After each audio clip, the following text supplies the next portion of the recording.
Welcome to Church Jams Now, the podcast where three former youth group kids and current music nerds deep dive into Christian music from the 90s and 2000s. I, of course, am your co-host, Kylan Savage, and with me is Mr. TJ Smith. Hey. And our beautiful producer, Josh Olson. What's up, guys? Guys, hush. We have a guest. You're going to do that all year, aren't you? All year. New year, new bit. I'm always going to interrupt you when we have a guest. Okay. I'm really excited about this. This is someone, I guess, I don't know. I always do this where I like build up the introduction like the people listening to the podcast don't read the description before they start.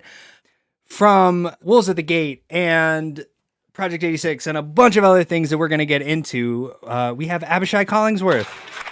Woo! The crowd go wild. Yeah, we're going to sweeten this. We're going to add in some crowd sound effects. Yeah. So, hey, awesome. Buddy, how's it going? Hey, man. I haven't seen you since the 20-year high school reunion. What's up? I didn't get invited. I didn't go to the high school reunion, so I think I missed out. I got invited, but I fortunately had other plans already planned, and so I had an excuse to not go.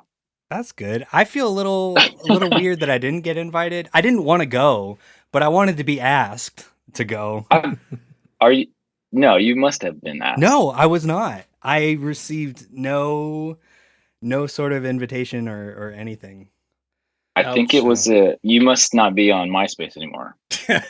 That's the problem. It was actually exclusively on MySpace. I think it was personally sent to you.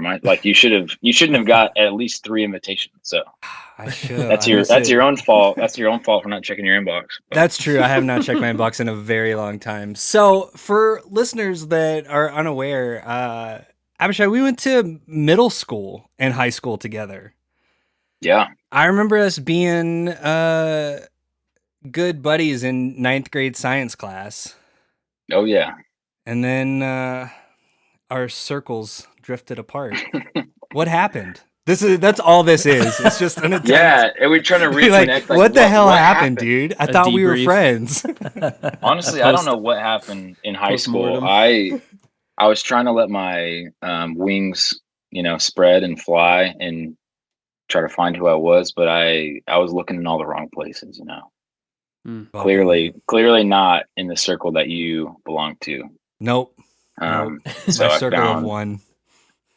No, I was talking with someone about this the other day because I feel like I never really belonged to a certain group in high school. Like, right. Even for lunchtime, sometimes I would end up every single day at a different table. Like, it wouldn't be the same people, and there was an aspect of that I really liked. It almost felt like a drifter. Like I was just like a vagabond, just like trying to find my way in these other people's groups. I mean, variety is the spice of life, right? Absolutely. You were mixing it up, keeping it fresh. I was trying to, but then there's a sense of like not finding your core group of people in a sense. I think I've eventually found it, but just searched a little too long. Yeah, but I don't know. We don't have to get into all of that, but I feel like if you find your core group, like, it's very rare that people find their core group in high school and stick with it. I mean, maybe, I don't know, maybe I'm an oddity as well. I found these two fools in college. Yeah, so. I was about to say, someone who's talking to my college friends, I would say that's probably true. That's high school cute. and college are different, buddy. I really like that. I really like that about you guys. Yeah, thanks, man. Thanks. Yeah, we were friends a while. So, okay, enough about us. No one cares about us. Everyone is here to listen to you and not about all this high school bullshit. That's why I'm here. I hope not. They're going to be really let down if they can't listen to me. Gosh. No, it's going to be fine. We're going to ease you into this interview. Okay, so our podcast is deep diving into Christian music from the 90s and 2000s. And I want to know sort of your story with that. Like, growing up, did you just listen to Christian music? Were you exposed to it later? Like, what's your story with that? Yeah, that's my musical journey was really interesting because I've tried to like pinpoint it several times and I don't really know where it all began. But my dad never really listened to music. So I remember like vividly, anytime I rode with my dad in his truck, he was listening to either Spanish audio tapes, like cassette tapes, because he was trying to learn Spanish. Okay. So he Nice. was like Very productive. audibly Yeah, respect. speaking out loud. It'd be like, "This is how you say this word," and he would say it. Or for if you grew up in Northwest Arkansas, there was a thing called Kerm's Dial-A-Trade, which was the radio station prior to Craigslist. So you would call this. Wow. You would literally call this Sounds line like a and very be like, Arkansas thing. yeah, it was like, yeah, I got this 1970 Chevy pickup. It's in pretty good condition. Might need a little bit of love. I'm asking, $6,000 for it. Here's my number, and you'd leave your number, and then someone could call that number and make you an offer on your truck. Or if you're like, you have something for sale, you could call and list it. Or on the opposite, if you're interested in something, you could call and be like, "Oh, I'm in search of fill in the blank." And then if someone had what you were looking for, you would leave your number and they could call you. A Kensington. So we listened refrigerator. to that for hours. And I You worked always knew what was on the market. Yeah, exactly. So I worked construction with my dad, so like we listened to that nonstop. And then on my mom's side, she listened to anybody else in NWA listened to KLRC, which is like the local Christian, like really cheesy. We call it KLR cheese. That's so good. It was just all it was all the classic, like, Newsboys, like Mercy Me and Mercy Me, all that stuff. Exactly. And she was wanting to protect our ears from secular music, as they call it. So yeah, my initial introduction into music was my mom, and it was she was like, I don't think it was like you can only listen to this, but she was very protective of what we watched and what we listened to, for sure. Sense. I think we all relate to that to a certain extent. Oh yeah. Yep. So what was your first introduction to like alternative Christian music? Where like MXPX, or just something that caught like, your ear that you liked. Like, what was your like, oh, I like this. And why was it Britney Spears? Yeah. I think this one she shaved her head. Yep. That was a big I moment. think that was the first moment. No, I think the wedding. It was either Spoken or the wedding that really, like the first two bands, because they were like Arkansas bands, and it was something that fit in the genre that I was allowed to listen to, but it sounded more in the lines of what I wanted to listen to. So kind of, it was the perfect match of like, hey mom, like this gets your approval, right? They're like a Christian band, but it's like a rock band that I would choose to listen to. Yeah, right. We just did our interview with Kevin a few weeks ago, and then we covered the wedding's self-titled album. Oh, and that record's so good. I literally record. The whole episode I just like fanboyed out. It was like I could not be objective about it at all. I'm like, yeah, this song rocks. Yeah, of course, this song is like the best song, because it was also for me like a big introduction to like that kind of like emo pop punk like rock music. And I was allowed to listen to them because they played Big Church at our church one time. Of course. So awesome. I could buy the CD there. Yeah, that record holds a very special place in my heart. And anytime we would play like local shows and the wedding would play, those were always the shows we tried to play. And they were like, to us, they were like hometown heroes, kind of. Yeah. Like anytime we played the music hall in Fayetteville, they were the hometown heroes. And that was like for a while after my mom it was always KLRC or the wedding. She would keep their CD because she started to become a little bit more open-minded. So that was fun to watch her transition to that. So let's transition a little bit then into your musical career. How did you get started? I mean, do we start with the overseer? Do we start earlier than that? How'd you Yeah. get started playing drums? Oh, I think my parents were tired of hearing me bang on tables and pots and pans, and they were like, "Can we just? Is there a way for you to not do this all the time?" And so they bought me a drum set for my birthday. I started playing when I was like 14, and my parents had a rental house like a few doors down from us, so they kept it there. So like if you want to play Oh, this, that's smart. you have to get That's out so of the smart. house and go down there. And it was like a back little room.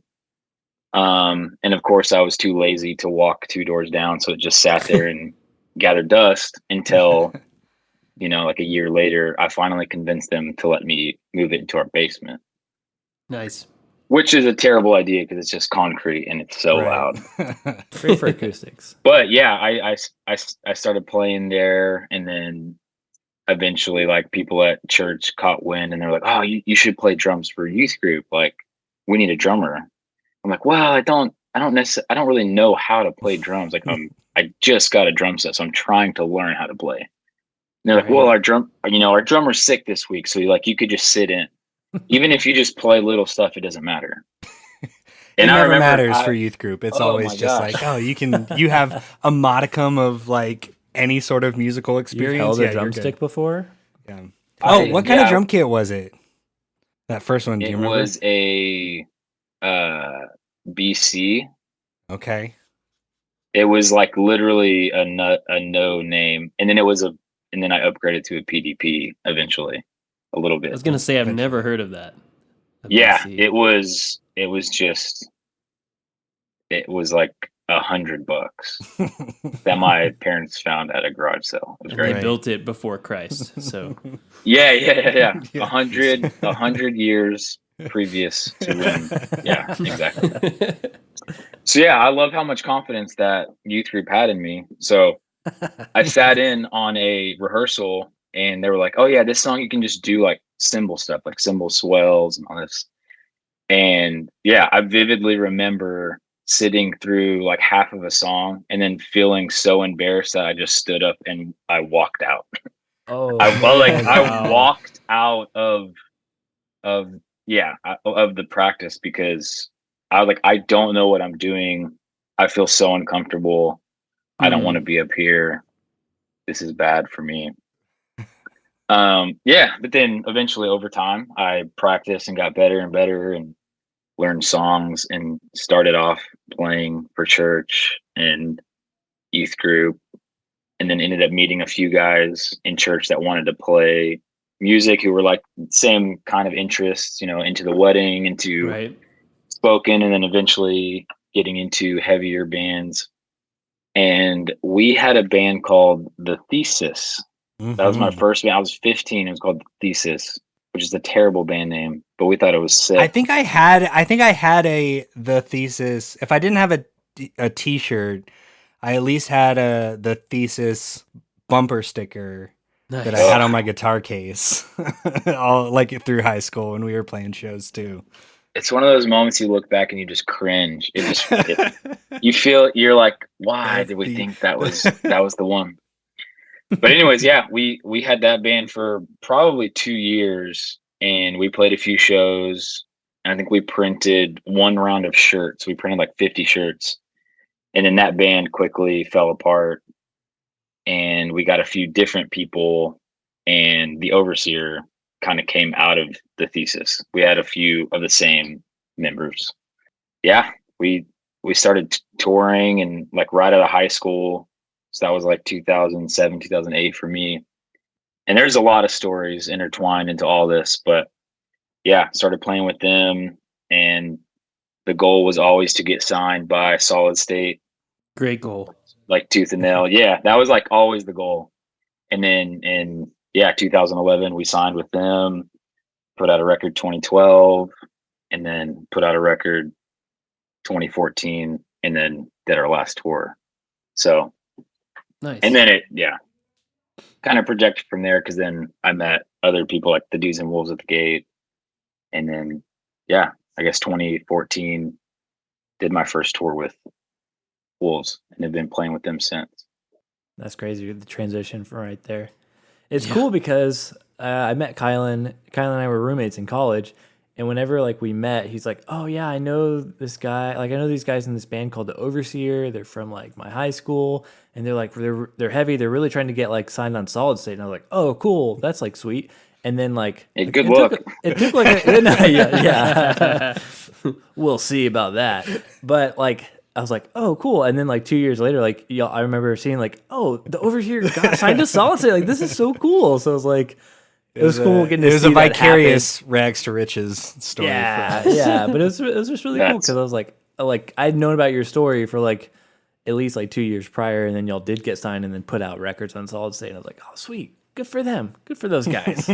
Yeah, it was a really cool like moment for us because that was all the music we listened to kind of fit into that like Tooth and Nail, Solid State. Because I think for all the dudes in the Overseers, the same thing. Like all of our parents weren't like super strict, but I think they would prefer us to listen to Christian music. So it was like, oh, we found this label that all the bands fit into that, and they're more on the rock, like hardcore, like metal side. Right. So this is perfect. So it was almost like a built-in fan base of like any band that came out on that record. It was like, cool, like I'll just check them out. Yeah. It was like it's kind of a lazy way to find music, but it was like, cool, like I'll just keep an eye on this record label, and if they put out another band, I'll check them out. Yes, 100%. Yeah. At least that's how I tended to find music for a while. Yeah. Between Solid State, Tooth and Nail, Victory Records, Drive Through Records. I was like, oh yeah, anything that they put out that's like that fits the vibe that I'm looking for. Yeah, and anything that they did, you're like, we're on the same wavelength. Like, I'll probably be a fan if they put it out. Like, it's probably good. There's a few. There's a few.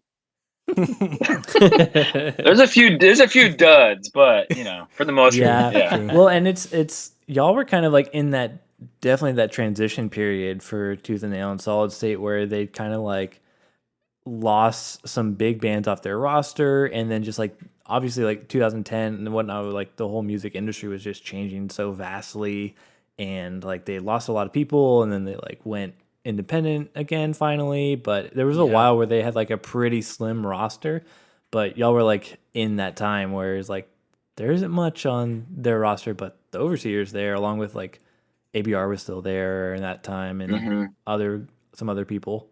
So y'all were holding it down during the tough times. Yeah, we were like 5 years too late and 10 years too early is what we always said. Yeah, honestly. Like if we would have been a band 5 years earlier or 10 years like now, it would have been a completely different story. But we existed in a very unfortunate time where it didn't really work out for us all too well. It was a very short-lived band career, but that's okay. It's okay, because you move on to the next thing. That's something as people that have also all tried to quote unquote make it in the music industry. It's just just got to keep going. Just find the next thing. So then you get into Wolves at the Gate, and what's next? Tell us what's next. I'm on the edge of my seat. What's next? Starting now? Today is day one. What's next? Sure. Tell me about like your experience playing in that, and then like connecting with other bands, because you played in some other bands and stuff. Was that a quick transition for like Overseer ended, and then Wolves were like, "Hey, we need a drummer," and then you just went right into that? Kind of. There's a lot of, like I said, there's a lot of really interesting stories that intertwine throughout that period, but the Overseer's last tour was summer of 2014, and it was with August Burns Red and Wolves at the Gate. So yeah, the Overseer ended touring with Wolves at the Gate, and then the Overseer never necessarily said like, "Oh, this is our last tour, we're done." We could just all just feel it. Like there was this moment of like, "What are we doing?" Right. And right after that, was it like touring was too much, or just was different than y'all expected, or like the money wasn't kind of like, what was it that made y'all feel that way? I think there was a few different things, but the biggest thing was our bass player was going to have a baby. Mm. And so That's a big we one. were all kind of like, do we want to find a new bass player and keep this going? Or is it now time to be like, okay, we're done? Because I think we all knew when he told us, it was like, yeah, we don't want to do this without you. And I think this is a pretty good like into this band. Like doing that tour with ABR was sick. It was like this, we can just end on a good note and be proud of what we did, and we can like go on to the next thing, kind of thing. Yeah. I think that was the biggest part of it, but we were all kind of burnt out, and I don't think, everyone was on the same page anymore. And I think it was just time to move on. Right. Yeah, So- I get that. So yeah, we did that tour, and then it was very shortly after that tour, like maybe a month later, a band called The Ongoing Concept, which is also a younger band on Solid State, called me and was like, because I think I posted something after that, was like, I'm available for hire or something like that. Like, hey, if you need a drummer, let me know. And they needed a drummer for a tour. They were opening up for, it was a co-headliner with Hawthorne Heights and Red Jumpsuit Apparatus. wow. Nice. So it was like, Wow, they were like, right. hey, do you want to do this tour? And I was like, yeah, sure. That's sick. And the first week of that tour, I get a call from Steve from Wolves at the Gate. And he's like, hey, we need a drummer for this tour in the fall. And I was like, man, I just committed to doing this other tour. Like, I don't think I can do it. And he was like, oh man, it's a bummer. And I was like, well, like when is it? And he told me the date. And the date was a day after Oh my god. the current tour ended. That's Or there crazy. was one day in between. So it was like the last That's your day rest of day. the last day of the Ongoing Concept, an off day, and then the first day of the Wolves tour. And I was like, let me think about it. And then for whatever reason, I came back and I was like, I'll do it. So I did a 4-week Jeez. tour with the Ongoing Concept, and I tried to learn the songs on that tour. Oh, And brutal. the last day of that tour, we played in Florida. The show ended. We packed up. We said our goodbyes. They dropped me off at the airport at like 1:00, and they left. And I stayed overnight at the airport. Flew to Dallas. We had a rehearsal, Wow. and then started the next day. You had one with- rehearsal with and then went Wolves. on tour. Yeah, I would never recommend that to anybody. That was terrible. That was just the worst decision. Yeah. But I was a that's kid. I brutal. was like God. 20, 23, Right. 24. So I was Yeah. single, and I was What else are you gonna eager, do? and Like, yeah. I was if you ambitious. want to play drums, like, yeah, here you go. Here's your chance to play drums. Right. Exactly. And I think I just had a really hard time saying no at that time, because Yeah. that's what I wanted to do. And it was a really cool. Yeah, you're hungry, right? Like you're like excited about it and motivated. Exactly. And that was like a really cool tour for them, because it was bands that I knew, and people that I knew, because they were doing a tour. It was like Fit for a King, Gideon, Being as an Ocean, and then some other like opening band. But it was cool because like I knew some of those guys. So like, Right. oh, this is gonna be a really fun tour. Outside of just playing drums, it's like more Fun of people like to hang out with. Yeah. Yeah, hanging out with people that I've already had friendships with, and then all the drummers on that tour were just so sick. So I got to learn a lot from being around them. For sure. No, the you saying about being ambitious, like I definitely remember it was like a thing where I would just like watch videos and be like, oh, there's Abishai playing drums for this band, and then I watched another video for a band, I'm like, oh, there's Abishai again. Like You were just like you were like a little like metal hardcore Forrest Gump. Whore? Like- Are you trying to call me a whore? No, you were ambitious and driven. Those And were the well words we connected. used, right? Yes. Yeah, they weren't like janky bands. And I'm like, why is Abishai playing? Like, oh, there's a Project 86 video and Abishai's there. Sweet. Like, Yeah, I've been called a whore a time or two, and I don't mean to be, but And you just I think- you just playing drums, You man. just see the opportunities, man. People need and solid you drummers. take That's- them. Yeah. yeah, people well, I always think need a that solid drummer. honestly, like my intentions are pure. I promise. No, like I would always be upfront of just like, hey, like I'm not looking to join another band. You know, like I'll help out for as long as I can. And most of the bands that I filled in for had a drummer. They just couldn't do that Right. specific tour. At least at the moment. Like Becoming the Archetype, I think had a drummer. I did a few tours with them. Ongoing Concept had a drummer. Wolves the Gate like had a drummer that got married and he was on his honeymoon. And then I filled in and he was supposed to come back, but he never did. That's a long honeymoon. Yeah, exactly. Yeah, it must have been good. Still waiting for him to come back. Yeah, so I think, I try to communicate like, yeah, I'm down to help where I can, but it was with the intent of like, oh yeah, you guys have a drummer. I just want to help fill in the gap where you need it. Right.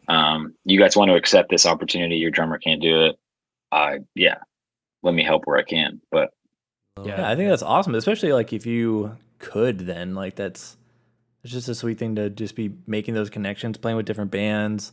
Like I'm curious about like I'm the only one here who's not a drummer, but like going through the process of like learning all those band songs, like I don't know, what's that like when you're hopping around with so many different bands and one, how are you learning all those songs and then just able to like switch between like, okay, I'm playing Becoming the Archetype songs right now, but then I need to jump over to doing some P86 stuff and then I need to jump back to doing some like Wolves stuff. Like how do you juggle all that?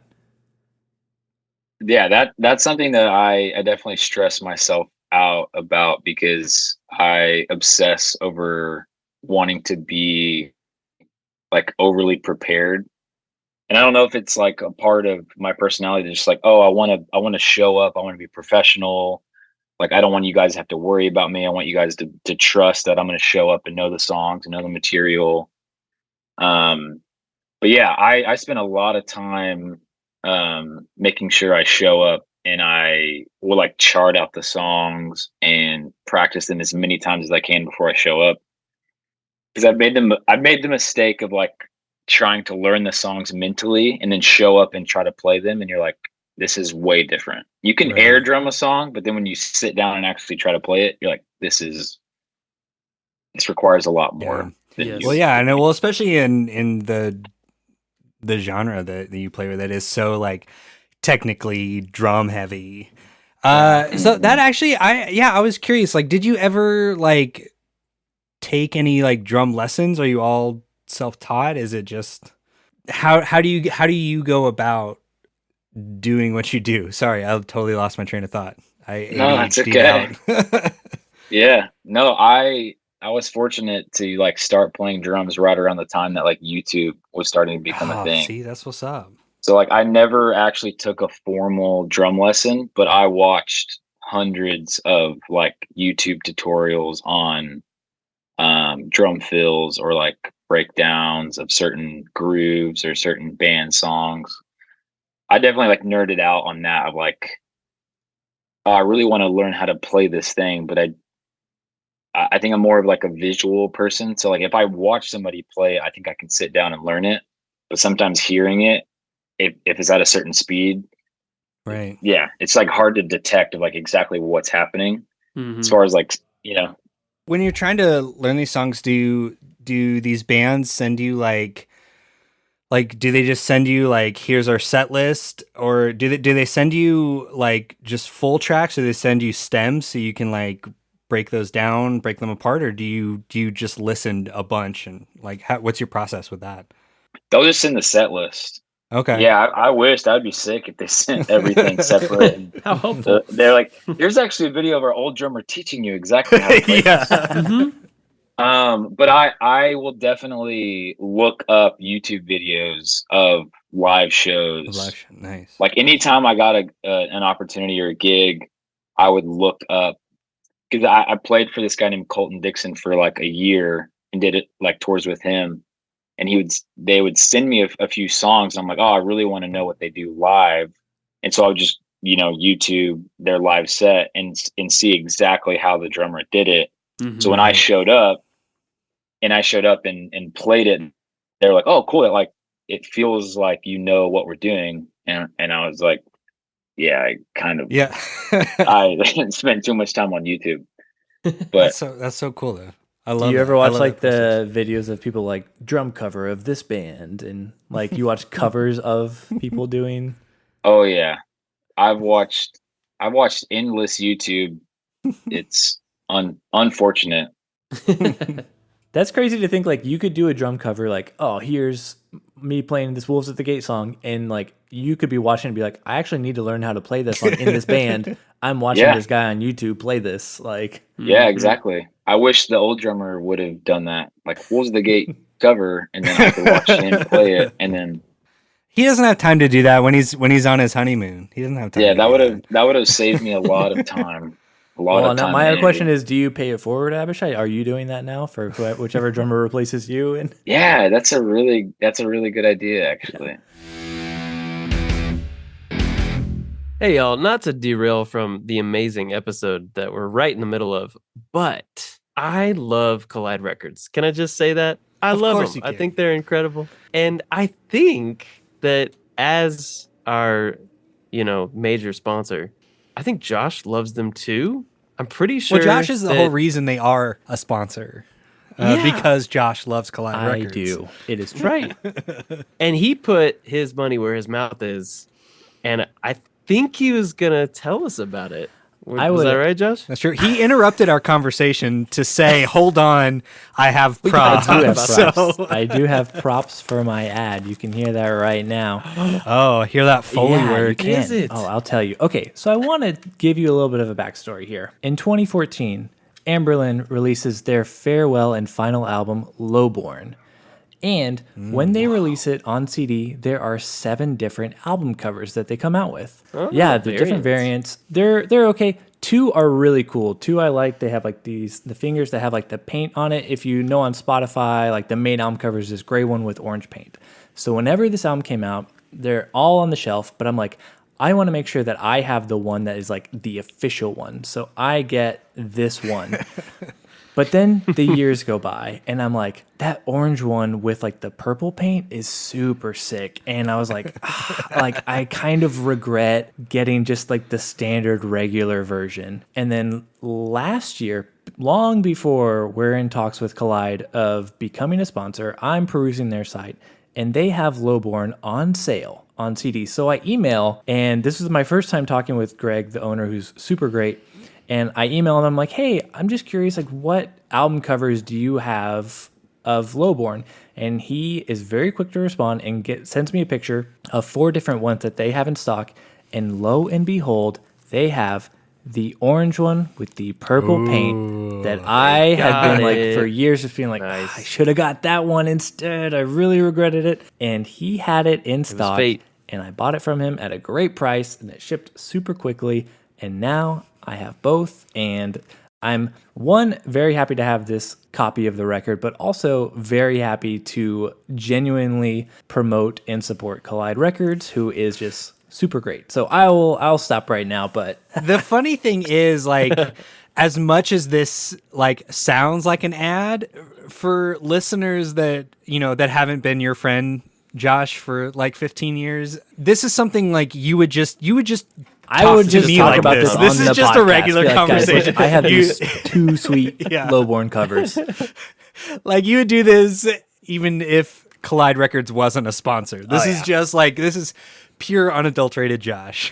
Collide ads are basically just being friends with Josh. Yeah. It's just an opportunity for me to gush. Which is great. Exactly.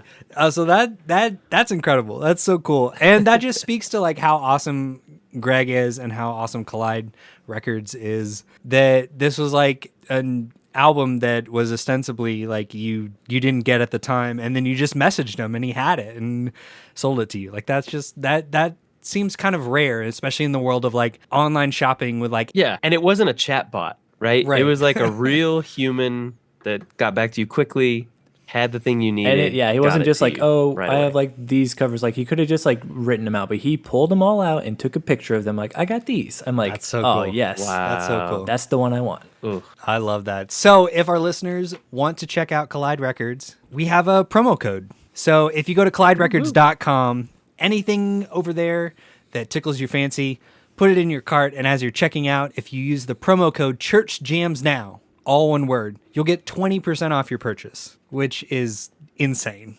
I Church just Jams love it. Now. It's so cool. Yeah. So please, everyone go check out colliderecords.com. Use the promo code ChurchJamsNow for 20% off your first purchase. And let's get back to it. You could go either way, hardest, easiest, like for bands and or songs. Like what were some of the more difficult or easy songs or like just bands to learn? Do you have any like standouts? Wool, like some of the Wool songs were pretty tough to learn. And then some of the, like, honestly, the Project 86 stuff, I think, like, timing wise. And then, yeah, there's a lot actually, like Becoming the Archetype, some of the like really metal stuff.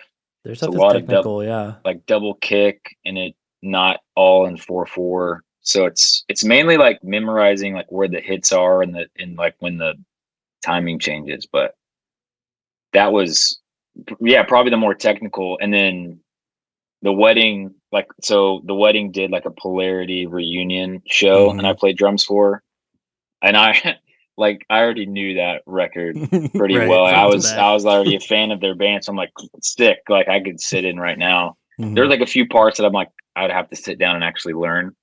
That was pretty familiar, so it made it easy. And then the Colton Dixon stuff was very basic. A lot of like drum pad, like SPDS stuff, and minimal drums on certain songs. But yeah, I would say the more metal stuff, because like truly, like I wouldn't like claim to be a metal drummer. I kind of just got stuck in that world. And Project 86, I just recorded an EP for them like last weekend, and they're doing like this, what they're calling the Brutality EP. Yeah. Okay. Nice. You're on that. It's super heavy and super fast and like super technical, and purposefully it's like ironic. Like it's like ironically heavy. Like this is not, you're not going to hear this and be like, oh, this sounds like a cool new Project 86 song. It's like, this sounds like Meshuggah meets, some like speed, like it's like crazy. And that's not my style of drumming, but it was fun to play it because it was like a fun challenge. And also I could like, kind of have fun with some of the parts. But so that stuff, like to my core, I don't think that's the drummer I would want to be. Right. Even though some of my roots, I would say, like when I first started playing, like started off with that crutch of having a double kick and really wanting to be Matt Greiner. So I'd buy too many Zill bells and try to do too many fast fills, just unnecessary. But Well, that leads me to an interesting question, because we've been talking around this a little bit, and I'd like to get right to the heart of it. And you might even answer in a way that's a little bit different than the way I present the question, and you're welcome to kind of take it however you'd like. But as a drummer myself, that's my primary instrument. I think of drumming as a spectrum, and everybody kind of falls somewhere on this spectrum. And the extremes are like hyper technical drummers, right? And that's your metal, maybe even like Latin drumming. Like a lot of it is actually very technical. sure. Not to say that other types of drummers can't play those parts. Obviously, that's kind of something you've spoken to a little bit. Is like, I don't see myself as this kind of drummer, but I can do these parts, right? I can play these songs.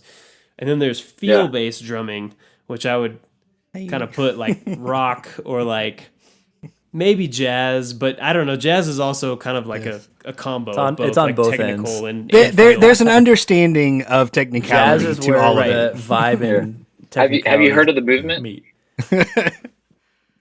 What? Nothing. I didn't say anything. You'll just have to help me understand. Was that a reference I missed? I said, are you aware of the movement? And I don't know what it's from, but some friends have made that joke. anytime he plays like like a wrong chord, it's like he called it a jazz chord. And he's Right. like, "Oh, are see. you where are Yeah. like that wasn't a wrong chord. That was We're going jazz." No, it's places. jazz. Yeah, It's this jazz. is So progressive Jazz Odyssey. creativity I don't even know happening if right in it's front of you. I don't even know if it's an inside joke. I thought it was a movie quote, and I thought you guys might get it, but I don't even know if it is. I'm so sorry that I stopped you right in your tracks with that great. Yeah, and you just great- called him out hard, TJ. I was No, just I'll take confused. it. Wow, you're Frankly, I was Dude. just lost. I was lost in a forest of drum references, and y'all had to help me find my way back. So thank you. But Slap me yeah, in would my you put face. yourself somewhere on the spectrum for me between the technical extreme over here on the right side and the feel-based drumming extreme on the left side? Because I don't think it's a binary. I don't think you're one or the other. I think you can be Yeah. like both, even like we talked about, like in Sure. jazz. But yeah, where would you sort of place yourself? Yeah, I think the more that I play drums, I'm definitely more feel based Hmm. because especially like if we're playing the songs live, like I'm all about feel. Like I don't Yeah. care if it's technical as long as it feels like if it's tasteful, I guess. Mm-hmm. So, and that's been the thing that I've learned over time because, yeah, I remember like listening back to like very first demos that I recorded drums on, and it was definitely more on the technical side of like it feels like it's overplayed, it drowns out things, it's so unnecessary. There's so much double kick. I have too many zill bells. What am I thinking? This doesn't even make sense to the song. It was just trying to like be a little showy. Right. And I think the more that I've grown as a drummer, grown as a musician, matured as a musician, I think I've realized like, okay, what can I write rhythmically as a drummer to serve the song best that Yep. feels right, but it's also like if it gets to a part that has space and has room for fills, like how can I write a tasteful fill instead of just writing a super busy fill that someone's gonna be like, oh wow, that was so cool, like I can't believe how Right. fast he played. I would rather try to write something that's more like interesting and unique rather than like busy and technical. And like impressive on a technical level. Yeah. Yeah, especially like in the metal world, because I feel like standard metal drummers, like if you default to like if a guitar player programs drums for a song, like a riff they play, they Mhm. always default to certain things, which is like most drummers default to those same fills. Yes. Like Yeah. or like blast beats or whatever. It's like this feels like it's almost like it's just like default, like second nature. Like this is just what I should play. Instead Right. of Right. being like an active, like, oh no, I want to write something here that feels right for this part instead of just going, Yep. So I want to be more aware and like listen to the part and try to write something that fits the part rather than just doing like an impressive, technical, fast fill. I think that's a sign of maturity in musicians. I feel like we all want to like overplay when we're in our 20s. Mhm. And then like you hit your 30. It's like as a songwriter, it's like the cliche of like for me, like everyone does a country album at some point. And it's because it's like all these people realize like, oh, I don't need to do all of this crazy stuff, just 3 chords and the truth. It's like yeah, once you get that kind of technical overplaying out of your system, then you have that bass to rely on, and then you can vibe out a little bit and play more interesting stuff. Yeah. And just understanding what a song is. Like it's not soloing the whole time for every instrument or any instrument, right? But like it has movement and dynamism, and sometimes that means playing minimalistic parts, whether it's a fill or a groove or whatever. Yeah, that's exactly what I was gonna say. Just like learning that the song as a whole, it's like what are you going to do that makes the song as a whole better? Right. Instead of just like, oh, I need to do like a really cool like drum solo at this part. Like that's unnecessary. You don't need to do that. Yeah. But as a 16-year-old kid, I did need to do that. Yeah. Right. Yeah. You Yeah. had to You just do want to play it. blast beats and You like, had to do Well, it to 'cause, learn you that you didn't have to do it. yeah. But you see your friends in the crowd, like you're playing a show, you see your friends in the crowd, or you see like other drummers, and you're like, oh, I want to play something that like impresses them. Right. So you do something that's so far out of the song, that yeah, I think over time you definitely learn to cool your jets, brother. For Cool sure. jets, brother. For sure, brother. Well, I'm curious how like you're the guy that bands call and stuff like that, and you play in all these bands, or like you've played with all these bands, but like Wolves, at least right now and for a while, is being like it seems to be like the one band that you seem to be like actively like writing with, and I'm curious like how that is of like you're playing a lot with a lot of bands, but like but you're writing and like contributing more, at least what I assume, to Wolves. Like how does that play that dynamic there? How does that affect your writing with Wolves? Yeah, so well, that's interesting too because like I'm the only one that lives in Nashville, so we all actually live in different states. Hmm. So like Steve lives in New Jersey, Ben lives in Indianapolis, Nick lives in Ohio, and Joey lives in San Diego. So we're like so far spread apart, Right. but usually Steve and Joe will work on demos. I would say more Steve than Joe, but he will program rough parts, just kind of like get the point across, and then send them out to everybody. And then he'll send me a version without drums. She'll be like, "Here's the song. If you have any ideas." And so I'll use Logic Pro and just program little ideas and send them back. Hmm. And we'll fully write over Dropbox or just like the Yeah. internet, I guess. And just Which is a virtual really instruments kind of thing. Yeah, it's kind of a bittersweet thing because yeah, the overseer would like physically we would all get in a room, and this was kind of before you could just put a demo in Logic or something. But Right. our guitar player Darren would just show up and be like, "Hey, I've been working on this riff," and he would just play it, and then I would play drums to it, and we would try to work it out like in real time.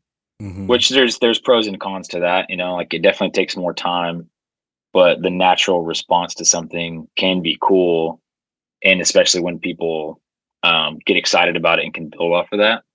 For sure. But the cool thing about the demos is like he's sending a pretty complete idea Hmm. of like here's a minute of a song, here's the main intro riff, here's like kind of what a chorus idea would be, and here's what like a verse idea would be. What do you guys think? And then if you have, ideas, or if you have rhythmic ideas or drums, like program those and send them back, and then we'll build off of that. So yeah, most of our writing, except for like we try to do once a year, we all get together and play. We usually meet in Columbus. That's like their central like stomping grounds. Yeah. Hmm. And they have a buddy that has a studio there that has a space that we can set up and just jam. So Nice. we try to do that once a year, but But you doesn't like the always kind of like happen. Dropbox, like remote writing thing because it gives, am I hearing this right? Like it gives you sort of the space to bring fully fledged ideas to a song that's already kind of structured, but you still then have the chance to kind of put your own creative flavor onto it. Am I hearing that right? I think there's the pros and cons. Like I do like aspects of it, but there can be a thing where uh once Steve presents his idea, it's a pretty complete thought. It's not just Mhm. like, oh hey, check out this riff, let's write this song together. It's more of I've sat with this idea for weeks and perfected it to my ability, and now I'm going to send it to you guys, and then you can tinker with it and pick it apart. Right. Which comes with its challenges because what we call demoitis. Yep. Mhm. Someone listens to an idea that they've written and have toyed with for weeks or months, and then you finally feel good enough about it to send it off to be critiqued, and then people start making critiques, and you're like, well, it's like I made it this way and I sent it to you guys for a reason. Right. And then it feels like this. Well, what, like, this doesn't feel like a collaboration then. Yeah, it's more of a Right. push-pull instead of like a collaborative work. Exactly. So like it does. Yeah, it has its advantages for sure. But I think, yeah, if you were able, or if Steve was able to, send ideas earlier on and allow everyone to contribute before it became a complete thought, it becomes something totally different. Right. But sometimes he'll write almost like a 4-minute song and send it. Like, here is a full song that I wrote. It's like a demo, programmed drums, vocals, almost full production, like strings. Right. It's like, dang, this is like a full song. What do you want us to do? He's like, yeah, it's like, well, just like if you guys had any ideas, or like, do you think it's cool? Or like, yeah, it's sick. Yeah. It's like a full song. You're like, what do you? It's like, yeah, you did it. You It's did it. All done. right. It's Sick. done, Yeah. man. This is like 98% done. Like, maybe there's like a few cool like things that I would want to do as a drummer, just like, yeah, maybe I wouldn't want to play this, so like I'll program something different, or maybe like structurally we might chop it up a bit. But yeah, we've had some songs that are like that, and then we've had some, like I said, that he'll send like a 30 to 45 second Snippets. Yeah, it's like, here's just like a riff that I think is cool. I want to build off of it. I don't really know what to do yet, but I just want you guys, like, what do you guys think about this? So I think those have more room for growth, Right. and more of that collaborative, like, oh, this is sick. Like, we could do something like this afterwards, or Right. whatever. But he's a really great songwriter. So if he sends a 4-minute full demo of a song, like full on riff, chorus, like every idea is fully formulated, then Well, like, I mean, yeah, it's good. this is- So yeah. you're like, this is fine. I guess it's like maybe like a 7 out of 10, but he's a really good songwriter, and he's really creative, and he's also very critical of himself. So he's not Right. gonna send that unless he's listened to it Unless probably he's 100. done. Right. He's listened to it 100 times. So when he sends it to us and we finally have some sort of feedback, he's like, well, I kind of, It's like, I already went through I've all already this. listened to Yeah. it. I've already listened I've already through done- it. I've already been sitting with this for like a month. So I've done everything I possibly could. Right. I've tried every vocal melody I could, and this is what I settled on. And you're like, well, yeah, cool. Then I don't have any feedback. It sounds great. Yeah. Yeah. Okay. So I think, because we still got to talk about August Burns Red. So I want to wrap Who? up. We're gonna get there. You've never. We're gonna get there. Have you? Are you have aware of heard August Burns the who? movement? We get. Are you aware of Oh my god. It's there. I think that's burning. There it It's is. There it August. is. Are you There aware it of is. the movie? Yeah. Is there anything you want to? I mean, Wolves of the Gate just came out with a new record like a week ago, right, or like 2 weeks ago, last year? last year. It was last year. Oh Jesus. Okay. Kylan has he's got a toddler. I Forgive did. him. No. I swear it just came out. Did it not just come out? It was last Hold on. I don't trust was any of last you guys. year. I'm looking Well, it up. so- I'm looking it up. Hold on. I'm gonna Google it. We They did put a out Christmas we EP put out a too. Christmas song and combined it with a few other previous Christmas songs that we'd put out. So it's like an EP, I guess, like a Christmas EP. But the record came out last year. Wait, it's not 2021 currently. I don't know what day it is even. Wait, what what timeline do you live in? I don't know. It feels like we're communicating through time. The It's like that objectively movie correct Frequency one. with Dennis I Quaid. I was gonna say, Dennis Quaid and Jim Caviezel? not Dennis Quaid, but the one with Keanu Reeves. The Lake The House. Mailbox. Yeah, The Lake House. Yeah, this feels like Yeah. a very Lake House situation. Mhm. Yeah. That's it. Yeah. So you guys came out with an album last year. It's great. Oh, thanks. I Yeah, just listened to it's it this cool. week, so I Nice, finally yeah. listened to Look, it. I enjoyed it. I've been a fan for like a full week. I mean, hey, it's no the thesis, but you know it'll do. We're actually putting out a cover record. It hasn't been announced yet, but that's something that we had a lot of fun with.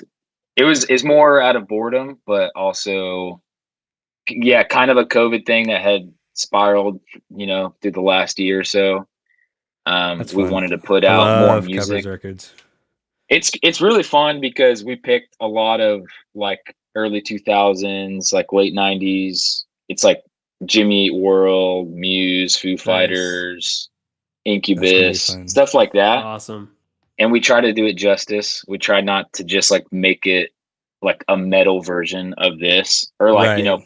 pop goes punk or something. Right. Mm-hmm. We tried not to just like make it ironically just, oh yeah, this is just the metal version, but artistically, and try to showcase musicianship and like actually make it a cool version. So yeah, that should be announced within the next few months. We're getting mixes back currently, and then probably will come out like in the summer. But Nice. Cool. Okay. Is there anything you want to like? Do you want people to follow any social media stuff? Do you have anything to plug besides your record that came out last year and your covers record that's coming out? no, y'all be bored if you follow me. I don't ever post. I post some stories every once in a while, but you don't want to bore yourself with that. Don't worry, I'm gonna promote it anyway. So I think we're gonna wrap it up. From all of us here at CJN, may all your favorite bands stay together. Peace out, Mon Frères. Peace out, Mon Frères.